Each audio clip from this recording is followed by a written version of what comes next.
Hey, you guys, it is KlaireeBerry, and I'm here today to bring to you, this is going to be the horoscope for Gemini for the 1st, the 2nd, the 3rd, and the 4th. I wanted to go ahead and kind of separate these events of this election and all of that kind of with the full moon, because I just felt like they were, separate. So this is just the way that it ended up, and I'm okay with it because there's not really a whole lot going on some of these days, even though, yeah, there's a lot going on. The first is one of those days. Okay, and we get the death card first. Interesting. Okay, so the first, we're still in our Taurus moon. Okay, so we also have this Mercury, Mars, and Jupiter cardinal T-square.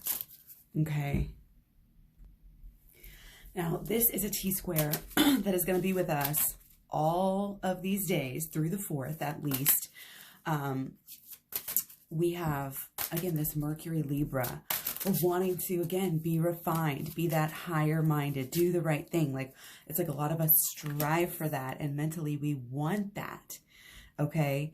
But then here comes along this other side of ourselves right now that is, forceful, competitive, aggressive, okay? And it's squaring off right now, and it's really highlighting our ethics in business, our duty, a lot of it's like our duty to our country, our, also with the Pluto side of it, there's this sort of, okay, things are so crazy right now. They're so changing that we know we've got to kind of do it for the long haul. Like, this is so much with Mercury, Mars, and Pluto squaring off here in this cardinal T-square. It is a lot about ambition and getting somewhere with our financial and our stability, and even our habits and our step-by-step daily lives, okay? We're turning slowly turning this chaos into order with all of this Capricorn stellium, you guys, okay? We're letting go of, people are letting go of relationships, people are letting go of old habits, and it's, in that sense, it's a great time. It's some of these pushes in these big years in our life, like 2020 is, that really do push us forward and help us to get somewhere, okay? So that is, again, kind of energy for the 1st, and also, like I said, those T-squares. And we also have, on the 1st through the 4th, we also have Mercury opposite Mars, okay? So this is, just kind of this Mars, retrograde and Aries energy that we've been having, this very, very ambitious, opinionated, okay? This can be, at this point, now having kind of make us kind of raw, kind of nervous, kind of, jumpy, jump to conclusions, possibly, and sensitive, hypersensitivity is something that is definitely coming up over and over, okay? So again, pay attention to stuff like that. Again, this is definitely speaking to some habits that we're overall letting go of, and it could be financial habits. Again, with the 1st here and the full moon, we're really speaking to, that side of us on that security, okay? But going into the 2nd with our Gemini moon here, okay, again, even adding to some of this restless energy, okay? But I mean, this Gemini moon, we're going to be all about the information, all about curiosity, communicating, social media. People are going to be very fickle, looking at little details and trying to get somewhere, but it's like all in vain, because I'm sure you guys have heard about the end of Mercury retrograde. Everybody's been talking about it for a long time. And what we have, is basically this situation that's just it's going to be basically all, the opposite of what everybody wants. Everybody wants a quick, decisive, start or an end, or an answer. And it's like, everybody's going to be trying to figure it out, but it's going to be delay. Very much delayed, possibly even until the post-shadow period ends in November 20th. So again, that's just going to be annoyances, but it can also play into our relationships, this end of Mercury retrograde, personally as well, interpersonally. This is deep messages trying to come through regarding our relationships, our communication, our learning, a specifics, okay? How we learn, what we learn. A lot of us are learning on social media. And, you know, again, it's this relearning how to learn, learning, you know, how to be discerning and things of this nature, okay? And it's kind of, again, stopping, like we're going to realize people are going to be so overreacting, you know, that eventually it's going to come to a point where we're going to stop with these overreactions. It's going to be, we're going to catch ourselves doing it.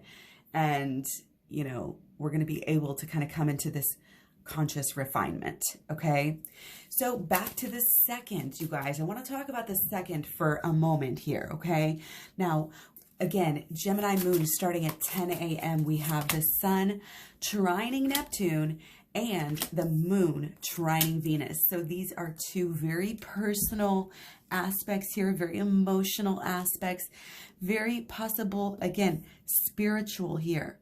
Okay, we may be doing spiritual things with this time, you know, feeling like doing spiritual things, whether it's, you know, gearing up for the election results, you know, meditating, getting that head right as much as possible, whatever spiritual actions that you like to do and things that end up making you feel more spiritual, then absolutely make some time for those. And they'll probably just, you know, it'll be on your heart that day, you know, in your feels in your emotions to do that. Also that moon trining Venus, this harmony again with the inner self, with the relationships, with the, you know, the yin side and all of this emotions and our thinking. It's like getting our thinking straight, not being so, allowing ourselves to be so negative all the time and to be so caught up in some of this drama. Okay. It's kind of like, let's go inward here is absolutely, of course, you know, what I'm going to say is one of the best things that you can do at this time. Again, it's not so much, I mean, yeah, we have our cause, but again, we're going to be staring at a screen. It's like, just get ready. We're not going to know. And the less you can let that annoy you, the better. So the second is kind of like this calm before the storm. We also, not only that, two trines in personals, well, kind of, but we also have the moon sextiling Mars for the second and the third. So this, you know, can be, let's go ahead and move on a little bit here. This can be, you know, again, just kind of our emotions. These powerful emotions are going to actually vibe with just the things that we're wanting to do here. They're going to be in the same track a lot of times. And also, you do still need to kind of be aware of bottling things up, because we definitely don't want to do that. But overall, you know, any revelations should be coming pretty easily this day. And then one last trine, you guys, we have the moon trine Mercury on the 2nd and the 3rd.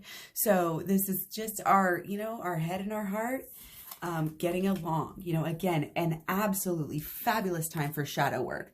Again, to pay attention to, again, perspective. Look at this whole entire year, you know, look at this whole entire month, look at this whole entire week. This is, you know, it's historic.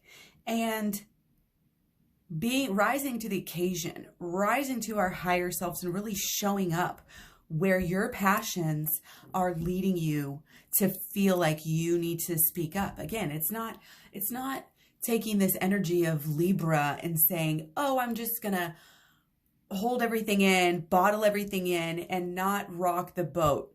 This is finding the balance between rocking the hell out of that freaking boat and also, you know, keeping your relationships intact. And also treating yourself with love and respect on a daily basis. Showing up for yourself right now is the most important thing you can do for others. If you're trying to serve, if you're trying to honor and love others, that's the absolute first and foremost thing you should be focused on.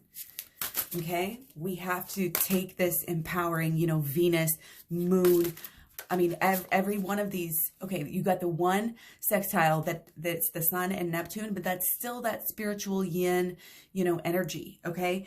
And then the rest of these trines, we have the moon trine Venus, the moon sextile Mars, and the moon trine Mercury, okay? So again, very much I mean, that's the moon in Gemini, which is Mercury, you know, trining with Mercury. So that's definitely, again, a great time to do shadow work, an absolutely fabulous time to do shadow work. Use this discipline to keep pushing yourself towards this new purpose you might be in the process of imagining or figuring out or starting up at this time, or altering at this time. Because of your spirituality, because of spiritual, you know, leanings and learnings and wonderings and intuition here, really. This is really like, we're going to kind of align our mental and our emotional here are going to be able to align really easily. So it's actually a good time to take the shadow work, you know, kind of all the way down. You know, but we do have, I think, a lot of shadow work that we could do as well that could keep us busy, okay, for a while. So we got the Knight of Swords again. So don't make things harder than they have to be. The shadow work is going to absolutely flip the switch for you. Like I always say, I've got a playlist and a program, which is free. So just email me if you want it down below. And again, these new purposes and new passions are really where it's at. You know, our inner feelings are directly related to this, you know, to this money, you know, to this passion about what we're doing with our life. And it's all changing. Our ambition, you know, and all of this is changing through these oppositions, through the Mercury opposite Mars. Okay, there's a lot to unpack for all of this, so I definitely recommend watching some of your other planets in your chart, especially your personal planets and those of your people. So thank you guys for all the likes and comments. I really appreciated all the shares. Stay subscribed. Much love, many blessings. You're very necessary. This is very much, yes, stay in your bliss bubble, but also get to work, because we've got these ideas to work with, to manipulate, to change.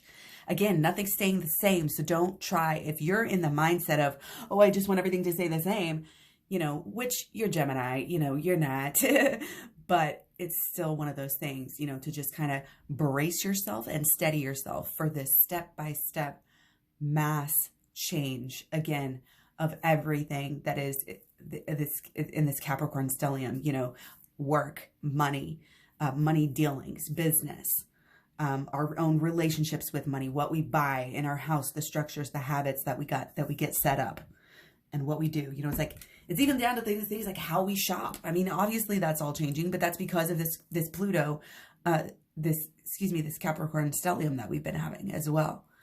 Okay.